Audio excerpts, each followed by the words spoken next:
when you start in the spiritual journey or any type of inner journey, you become more present, you start to let go the old ways of living.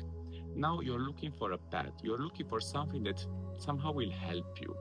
In my case, for example, I remember when I started my spiritual journey, I just typed on YouTube, how to be happy in life. And then a few videos came. First one was by Sadhguru. And I just clicked on the video and I listened. I was open. That's very important. You must be very, very open. Why? Because then you have a chance to find what you are looking for. And then after some time while listening to his videos, I realized, okay, this is very interesting. It helped me for a while, but I think it's not what I'm looking for. Like almost as if I'm looking for more. And then again, I keep searching. I buy some books, I check other videos, and eventually I stop. Where I stop.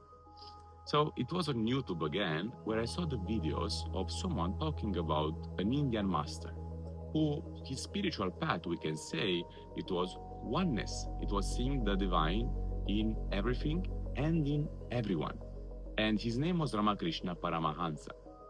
After listening to just a few videos about this great master, who was also considered to be an avatar, actually, an incarnation of the divine directly, I just felt at home.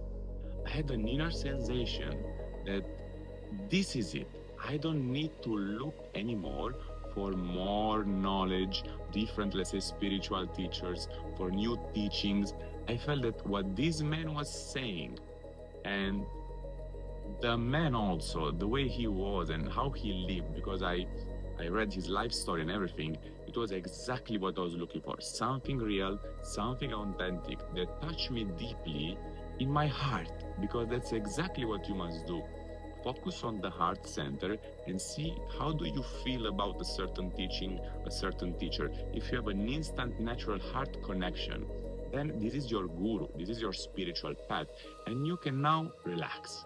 Because in fact, if you keep jumping from one guru to the other and then to another one, or also from one teaching to the other, you will never be able to somehow understand fully one teaching or what one guru has to say.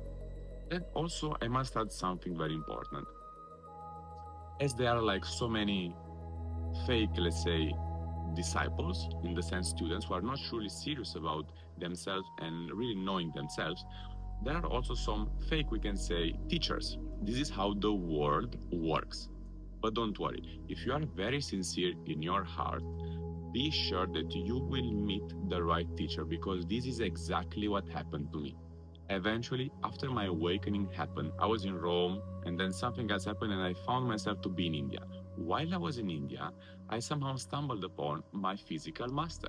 I found my master on YouTube. His name is Gautam Sachdeva, and he was just talking about other masters somehow that now are from my lineage, but before I just followed and I really appreciated. And then I just met with him and I realized how great he is, because not even like once he had a second intention. Every time he was like so kind, so open, so loving, and so helpful. Something that I did not see at all actually in the normal, let's say, circles that I was like hanging out in Europe. But here in India, I found this person who was like so special and so unique that I just realized I also deserved it, because I knew myself to be an innocent human being, to be an innocent soul, and very sincere, because I really wanted truth. I really wanted the divine. And eventually, after a few times that we met, I just felt it in my heart again that he's the physical master that I was looking for, even without knowing it, because my awakening already happened, let's say. But after I met my master, I even had the possibility to ground and to embed even more the teaching and the understanding of oneness of my real nature as the soul. So may you also find your master, your mentor, your teacher, because as I've written in my first book, The Divine Self, I believe the most important thing that we can do to reach spiritual enlightenment, find inner peace, and realize our divine self, it is the company of a realized being. Someone who already has it, who already knows what he talks about.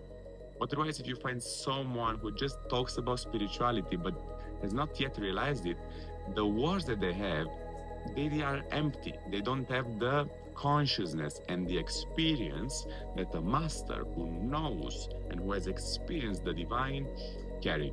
Namaste.